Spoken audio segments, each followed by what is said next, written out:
Welcome to KMB studies. आज हम environmental studies BEVAE 181 book का सेकंड चैप्टर पढ़ने वाले हैं, जिसका नाम है इकोसिस्टम।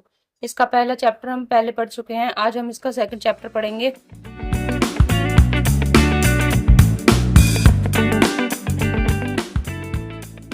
फिर है types of food chain. Food chain जो है वो तीन तरीके के होते हैं: grazing food chain, detritus food chain और parasitic food chain. Grazing food chain वो होते हैं जो कि ग्रास से स्टार्ट होते हैं। ये है primary consumer use plants as their food. जो भी प्राइमरी कंज्यूमर्स होते हैं वो प्लांट्स को यूज करते हैं अपने खाने के लिए। This food chain begins from green plants. ये जो फूड चेन है वो ग्रीन प्लांट से स्टार्ट होते हैं। इसमें पहले आता है ग्रास, फिर आता है ग्रास होकर, जिसको फ्रॉग खाता है, फिर फ्रॉग को जो है वो स्नेक खाता है, स्नेक को जो है वो ईगल खाता है। इसमें जो है वो ग्रास से स्टार्ट होते हैं, इसलिए इसको बोलते हैं ग्रेजिंग फूड चेन। उसके बाद है डेट्रिटस फूड चेन, जो कि होते हैं डेड ऑर्गेनिक मैटर।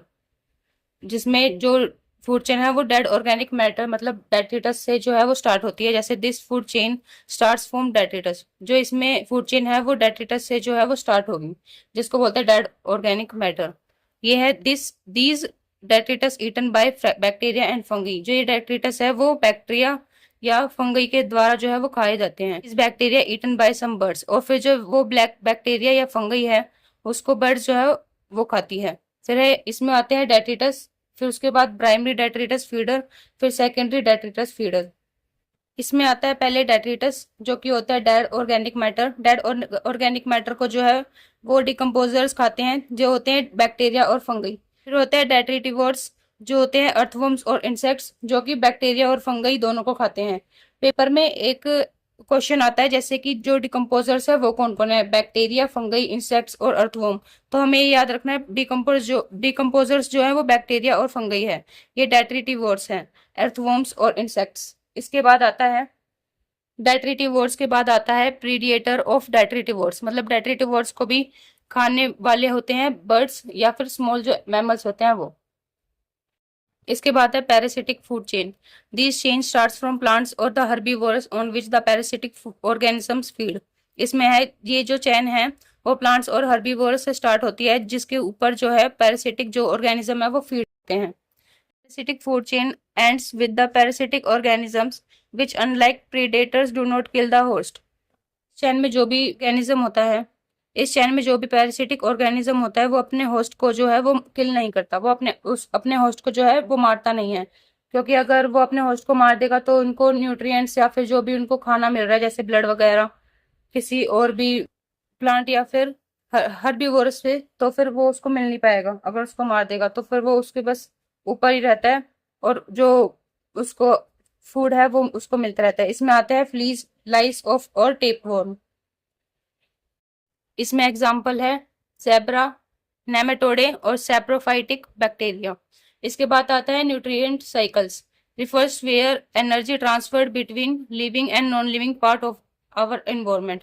यह है कि न्यूट्रिएंट साइकिल में जो है वो एनर्जी ट्रांसफर होती है लिविंग और नॉन लिविंग ऑर्गेनिजम्स में से जाती है सीधा एनवायरनमेंट के अंदर। Nutrients consume by plants and animals are return to the environment after death and the cycle continues. इसमें क्या होता है, प्लांट्स और एनिमल्स जो है, जैसे कि प्लांट्स है वो सबसे पहले पैदा होने के लिए या फिर पैदा होने के बाद जो न्यूट्रिएंट्स है वो सोइल में से लेता है, जमीन में से लेता है, और जब वो मर जाता है तो वापस जो भी प्लांट्स के अंदर न्यूट्रिएंट्स थे वो वापस जो है उसी जमीन में जो है वो चले जाते हैं। इसको बोलते हैं न्यूट्रिएंट साइकिल। मतलब उन्होंने जमीन से ही लिया था और फिर वापस वो फिर से जमीन में वो जो है वो चले गए। तो इसको वही बोलते हैं कि जो भी प्लांट्स और एनिमल्स है वो रिटर्न कर देते हैं अपने न्यूट्रिएंट्स एनवायरनमेंट को। उस और जो ये साइकिल है वो कंटिन्यूअस जो है वो चलती रहती है। फिर कोई और प्लांट वहां से आएगा और फिर वो न्यूट्रिएंट्स जो है उस सोइल में से लेगा और फिर वो मर जाएगा, तो फिर उसके जो न्यूट्रिएंट्स है वो फिर से जो अर्थ है वहां पे चली जाएंगे। It is a natural cycling system of nutrients also known as biogeochemical cycling. ये जो है वो एक नेचुरल साइक्लिंग सिस्टम है न्यूट्रिएंट्स का, जिसको बायोजियोकेमिकल साइक्लिंग भी बोला जाता है। फिर है टाइप्स ऑफ न्यूट्रिएंट साइकिल्स। दो तरीके के न्यूट्रिएंट साइकिल्स होते हैं, एक होता है गैसियस साइकिल, एक होता है सेडिमेंट्री साइकिल। गैसियस साइकिल होता है where the reservoir is the atmosphere और द हाइड्रोस्फेयर, जिसमें जो रिजर्वर है वो एटमोस्फेयर और हाइड्रोस्फेयर दोनों होते हैं। इसमें है water hydrological cycle, carbon cycle और नाइट्रोजन साइकिल। फिर है सेडिमेंट्री साइकिल। सेडिमेंट्री साइकिल वो होते हैं where the reservoir is the earth's crust, जिसमें जो रिजर्वर है वो अर्थ्स क्रस्ट होते हैं। फिर है water cycle. Water cover 75% on the earth surface like lakes, rivers and oceans. इसमें है कि जो वाटर है वो 75% अर्थ एरिया जो है वो कवर करता है, जिसमें आते हैं लेक्स, रिवर्स एंड ओशियंस। आपको पता ही होगा कि जो ओशियंस है वो 97% जो है कवर करते हैं वाटर को अर्थ पर। फिर less than 1% water is present in the form of fresh water. जो फ्रेश वाटर है वो सिर्फ अर्थ पर 1% जो है वो मौजूद है, और वो भी उससे भी कम। इसमें आते हैं वाटर साइकिल और हाइड्रोलॉजिकल साइकिल। वो ऐसे होते हैं जैसे कि सबसे पहले जो पानी है रिवर का वो इवेपोरेट होकर बादल बन गया, उसके बाद प्रेस्पिरेशन होकर जो है बादल में जो पानी था वो नीचे जो है समुद्र में वापस आ गया, या फिर जो भी एरिया है पहाड़ों का वहां से फ्लो होकर वो वापस जो है वो पानी में चले गया। ऐसी जो ये साइकिल है वो चलती रहती है। इसको बोलते हैं वाटर और हाइड्रोलॉजिकल साइकिल। इसके बाद है इवेपोरेशन और प्रेस्पिरेशन। इवेपोरेशन में है water from the oceans move to the atmosphere. जो भी पानी है ओशियंस का वो एटमोस्फेयर पे इवेपोरेट हो जाता है, उसको बोलते हैं इवेपोरेशन। फिर है perspiration. Atmosphere water moves to the oceans and lands in the form of rain and snow. इसमें है जो भी एटमॉस्फेयर में बादल वगैरह होते हैं वो जो जिनका पानी होता है वो ओशियन या फिर रिवर में चले जाता है, और वो भी बारिश की वजह से रेन या फिर स्नो में। इसके बाद आता है कार्बन साइकिल और नाइट्रोजन साइकिल। इसकी जो डायग्राम है वो आपको बुक में मिल जाएगा अच्छे से, इसलिए उसको पढ़ लेना है। इसमें भी सिंपल है कि जो कार्बन साइकिल है वो भी जो एटमॉस्फेयर में है वो साइकिल की तरह कंटिन्यूअस जो है वो घूमती रहती है, और नाइट्रोजन साइकिल में भी यही होता है कि ये भी जो है वो कंटिन्यूअस जो है वो अर्थ क्रस्ट पे घूमती रहती है। फिर है इकोलॉजिकल सक्सेशन। इसमें है the orderly process of change और रिप्लेसमेंट ऑफ सम इनहेबिटेंट्स और species of the community in an area through the time is known as community development और इकोलॉजिकल सक्सेशन। इसमें है कोई भी इनहेबिटेंट या फिर स्पीसीज जो है, स्पीसीज की कम्युनिटी जो है एक एरिया में वो चेंज या फिर रिप्लेस हो जाती है किसी भी कारणवश, तो उसको बोलते हैं कम्युनिटी डेवलपमेंट या फिर इकोलॉजिकल सक्सेशन।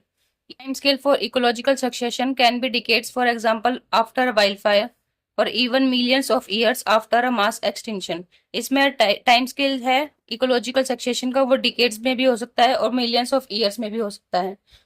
फिर है दो तरीके के इकोलॉजिकल सक्सेशन होते हैं, एक होता है प्राइमरी सक्सेशन, एक है सेकेंडरी सक्सेशन।